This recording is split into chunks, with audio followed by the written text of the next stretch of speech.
والجن والانس لجاهدتهم حتى تلحق روحي بالله ان الله لم يفرق بين الصلاة والزکاة فکبر عمر وقال اللہ اکبر۔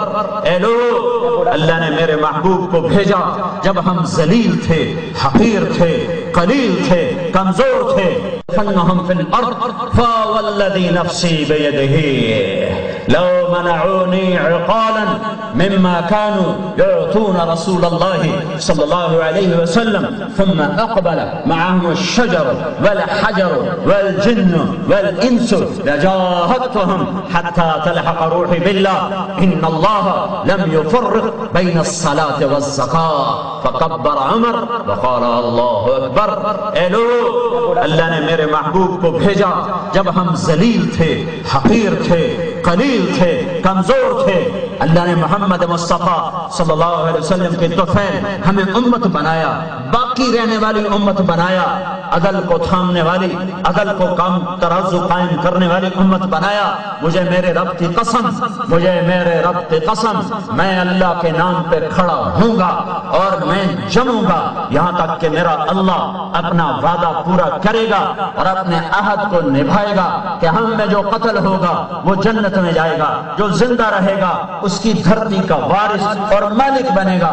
میرے اللہ کا فرمان ہے، تمہارے ایمان عمل پر میرا وعدہ ہے، میں تمہیں زمین میں حکومت دوں گا، خلافت دوں گا، استحکام دوں گا، تمہارے امن، تمہارے خوف کو امن میں بدلوں گا۔ اس ذات کی قسم جس کے قبضے میں ابو بکر کی جان ہے، اگر ان عرب کے قبائل نے وہ رسی بھی نہ دی جو میرے نبی کے زمانے میں زکوٰۃ میں دیا کرتے تھے، اور پھر ان کے ساتھ جن بھی آ گئے، انسان بھی آ گئے، اور درخت بھی آ گئے، اور پتھر بھی آ گئے، میں اکیلا ان سے ٹکرا جاؤں گا، تم میں سے کوئی نہ نکلے، میں اکیلا نکلوں گا۔ تو حضرت عمر نے کہا اللہ اکبر، ابو بکر سچ کہہ رہا ہے۔ یہ وہ لمحات تھے جب اللہ تعالیٰ نے ابو بکر رضی اللہ تعالیٰ عنہ کے ذریعے سے امت کو سنبھالا۔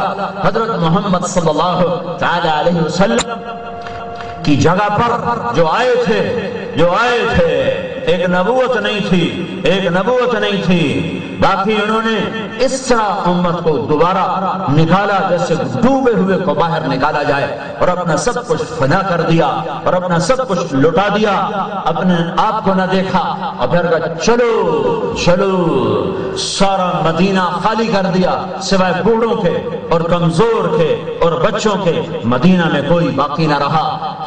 آخری نبی ہے تو اس کے پیچھے ایسے افراد چاہیے، ایسے لوگ چاہیے جو اس دین کو سنبھالیں اور اس کو دنیا تک پہنچائیں اور اس امانت کو جان سے زیادہ عزیز سمجھیں۔ تو اللہ تعالیٰ نے ایسے اپنے حبیب کے بعد ایک صحابہ کا گروہ پیدا کیا، ان میں سے 10 کو اور بلند کیا، ان میں سے 4 کو اور بلند کیا۔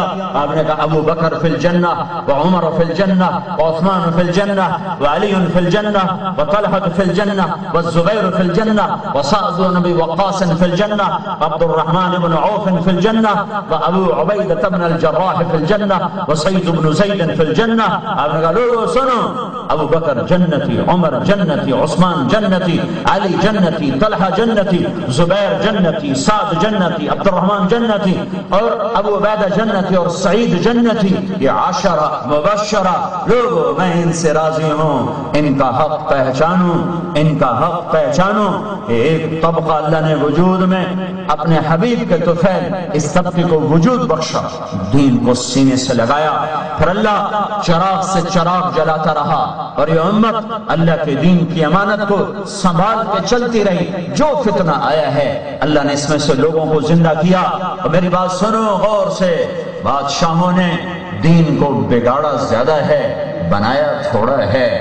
انسانی مسلمانوں کی تاریخ میں تھوڑے ہی بادشاہ ملیں گے جنہوں نے دین کی خدمت کی ہو، انہیں حکمرانی کی ہے، چاہے دین بنا ہے یا بگڑا ہے۔ چند ہیں اس میں جنہوں نے اپنی حکومت کو دین کے لیے سبب بنایا، دین کی حفاظت اللہ نے اپنے نبی کے ورثاء کے سپرد فرمائی، ہر دور کے فتنوں کے سامنے کھڑے ہوئے ہیں۔ وہ لوگ جو صحابہ سے علم کو لینے والے بنے، وہ تابعین کہلائے، ان سے لینے والے تبع تابعین کہلائے، ان سے لینے والے محدثین کہلائے، مفسرین کہلائے، فقہاء کہلائے، علماء کہلائے، جنہوں نے دین کی حفاظت کی، سینوں سے لگایا ہے۔ پھر 200 32 سال زمانہ آگے چلا جاتا ہے، کوئی 250 سال، اور ایک فتنہ اٹھتا ہے مامون رشید کے زمانے میں۔ طریق تھا کہ ساری امت کو لپیٹ میں لے لیتا اور اسلام کی فروزہ شمع وہ بجھنا شروع ہو جاتی، لیکن ان اللہ ناصر دین ہی ایک فتنہ اٹھا۔